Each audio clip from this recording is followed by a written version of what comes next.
भाग 9. पहाटे पहाटे आई मीरेपाशी आली तिला उठवायला.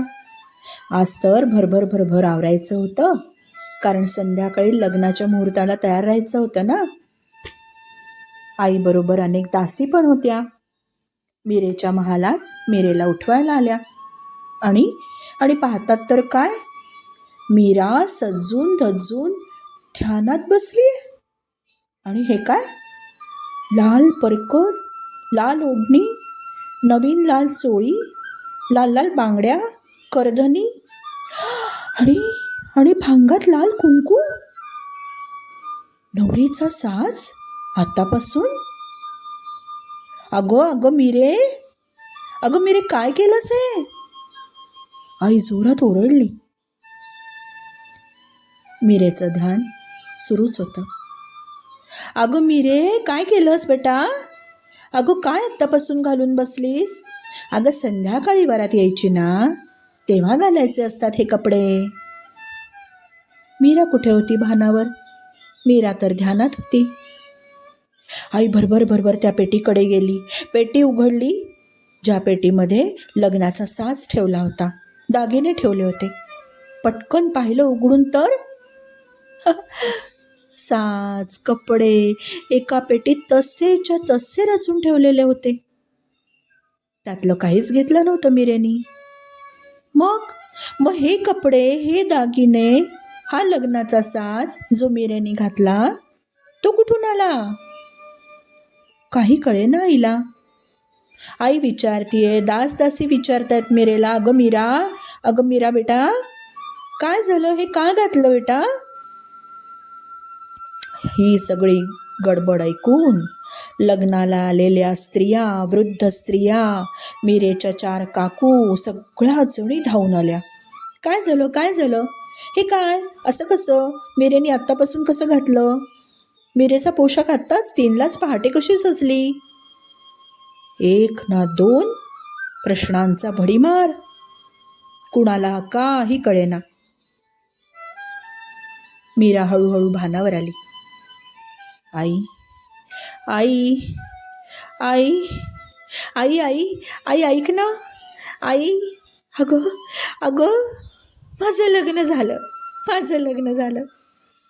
स्वतः श्रीकृष्ण, स्वतः रुक्मिणी, स्वतः सत्यभामा अगं आले होते इकडे, वरातीसह आले होते. आई आई आणि माहितीये, अगं त्यांनी यथाविधी माझ्याशी लग्न केलं. हे बोलेपर्यंत मीरेचे वडील आले. मीरेचे काका येऊन पोचले होते. मीरेच्या महालात, मीरेच्या कक्षात. आणि मीरा लग्नाचं वर्णन करत जात होती. आई आई आई बघ ना, आई अगं रुक्मिणी होती, सत्यभामा होती, आणि त्या दोघींनी माझा साज शृंगार केला. आणि आई अशी सप्तपदी झाली. अगं असा लाजा होम झाला. आणि माहितीये गिरीधराने माझ्या भांगात कुंकू भरलं, अमरचुडा घातलाय बघ बघ. आणि आई मोठी वरात आली होती, खूप मोठी वरात. आई तुम्हाला कसं नाही ग कळलं? आई मी खरं सांगते, असे काय बघताय तुम्ही सगळे? हे बघ हे बघ, हे कपडे, हे दागिने स्वतः मला श्रीकृष्णाने दिलेत, माझ्या गिरीधराने दिलेत, माझ्या पतीने दिलेत अगं. आणि काय म्हणाला माहितीये? मला म्हणाला तू ना अखेर माझ्यातच येऊन मिळशील, माझ्यातच विलीन होशील, माझ्यातच सामावशील. मीरेच्या सांगण्यावरून हा सर्व प्रकार खरंच झालेला होता हे सगळ्यांच्या लक्षात आलं. मीरा म्हणाली, आई तुम्हाला नाही खरं वाटत आहे? बघ ना, मी काय अशीच सजणार आहे का? अगं त्यांनी मला सजवलंय. आई माझं लग्न झालंय, मग आता कशाला बरं या लग्नाचं, दुसऱ्या लग्नाचं प्रयोजन? छे, उगाच तुम्ही काहीतरी हा घोळ घातला. हे ऐकताच रतनसिंग मीरेचे वडील आणि त्यांचे इतर भाऊ त्वरेने म्हणाले, मीरा अगं काय बोलतेस तू? हे आपण राजपूत आहोत, आपण शब्द दिलाय त्यांना, आज संध्याकाळी वरात दारात येऊन ठेपेल.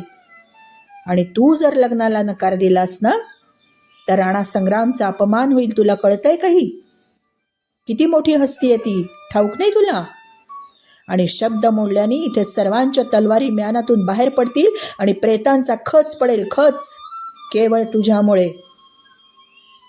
बेटा, आमची लाज आता तुझ्या हाती आहे आणि तू जर लग्नाला नाही म्हणालीस तर जे सांगितलंय तसंच होईल. तू ठरव काय ते आता. मीरेच्या वडिलांनी असं म्हटलं आणि बीरमदेव, जे मीरेचे काका, जे राजा होते, त्या दोघांनी आपला शिरपेच आता मीरेच्या पायाशी ठेवला होता. हे सर्व ऐकून मीरा थबकली. तिच्या प्रकार लक्षात आला होता. राष्ट्रप्रेम प्रथम, मग घरचे कौटुंबिक वादविवाद, घरचे प्रश्न नंतर. जर माझ्यामुळे एवढ्या सगळ्या सैनिकांचा निपात होत असेल, एवढ्या म्यानातनं तलवारी चालत असतील, नको नको तसं व्हायला. मीरेने त्वरित ताडलं. तो शिरपेच उचलला, मस्तकाला लावला आणि आपल्या वडिलांच्या डोक्यावर ठेवला, आपल्या काकांच्या डोक्यावर ठेवला. त्यांना प्रणाम केला आणि म्हणाली, हे पहा, मी या देहाने चित्तोडगडला जायला तयार आहे, लग्न करून जायला तयार आहे. पण मी आहे कृष्णाचीच, त्याच्याशी माझा विवाह झालेला आहे. मी त्याचीच आहे, मी त्याचीच आहे, मी त्याचीच आहे. पण एक सांगते, मी कोणतंही असं काम करणार नाही ज्याने राष्ट्रावर संकट येईल, घर परिवारावर संकट येईल.